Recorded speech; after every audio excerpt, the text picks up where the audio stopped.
Je suis responsable juridique corporate du groupe Target actuellement.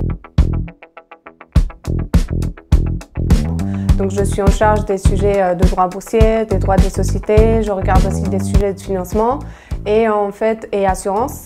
Et on m'a aussi donné la casquette LegalOps depuis l'année dernière. Donc en fait, moi, je me suis rendu compte, quand ma directrice juridique du groupe m'a parlé de ce sujet-là de LegalOps, je l'ai regardé, j'ai dit je ne connais pas du tout ce métier, de quoi il s'agit. Et en fait, elle m'a dit je te propose que tu te renseignes, tu lises plusieurs articles, c'est un métier qui est connu aux États-Unis, dans lequel moi je suis très sensible et j'aimerais, parce que je vois que tu es capable de travailler sur ces sujets-là. Donc je me suis un peu renseignée et je me suis rendu compte qu'en fait, oui, j'étais totalement capable parce que c'était des sujets sur lesquels j'étais sensible et sur des sujets sur lesquels j'avais déjà travaillé dans le passé sans forcément savoir que c'était du LegalOps. Donc j'ai vite compris que je voulais travailler sur ces sujets-là, mais que j'avais pas tout le knowledge qu'il fallait avoir pour une profession comme celle de LegalOps. Et du coup, je voulais approfondir ce que je pouvais faire et comment je pouvais le mettre en place dans ma direction juridique. Donc c'est la raison pour laquelle j'ai postulé à cette formation de Calam.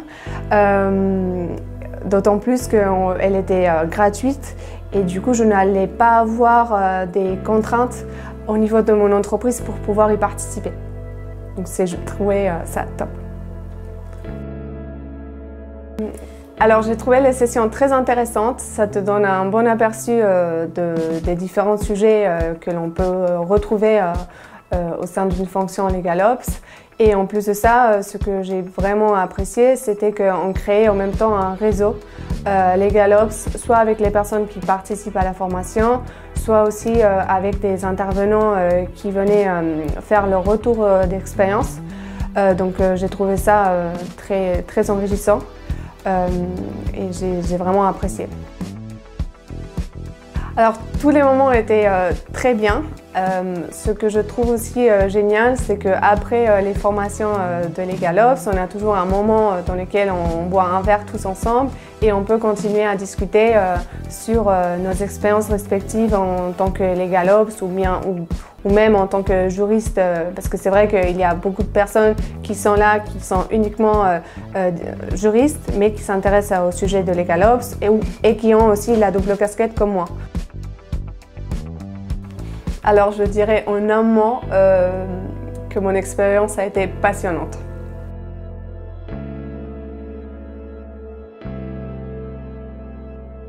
C'est vrai que quand j'ai commencé à me renseigner sur les sujets de LegalOps, je me suis aussi également renseignée sur quelles étaient les formations que je pouvais avoir. Et c'est vrai que je n'en ai pas trouvé en France.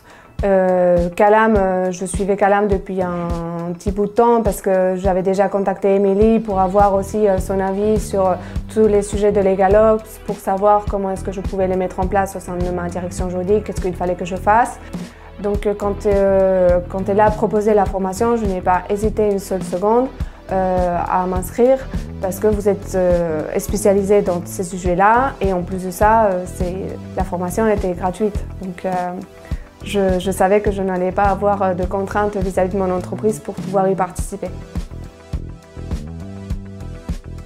Alors je la recommanderais, et je l'ai déjà recommandée d'ailleurs,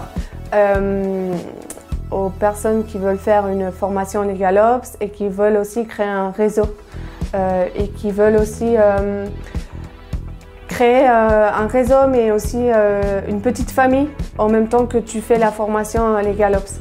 On n'est pas, en tout cas le groupe de travail dans lequel on a été, on n'est pas venu juste pour la formation, écouter, etc.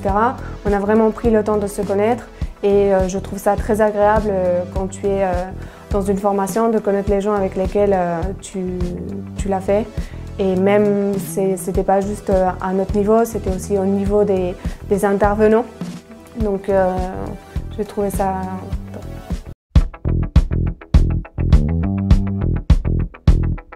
Génial. Il y avait un autre truc que j'ai voulu dire, mais il est passé. Ouais, il est passé. Tu l'as en tête là? Peut-être après, je sais pas. Okay, là, je me préviens. Non, On non. l'a, on le tient ou pas? Non, non. Peut-être après.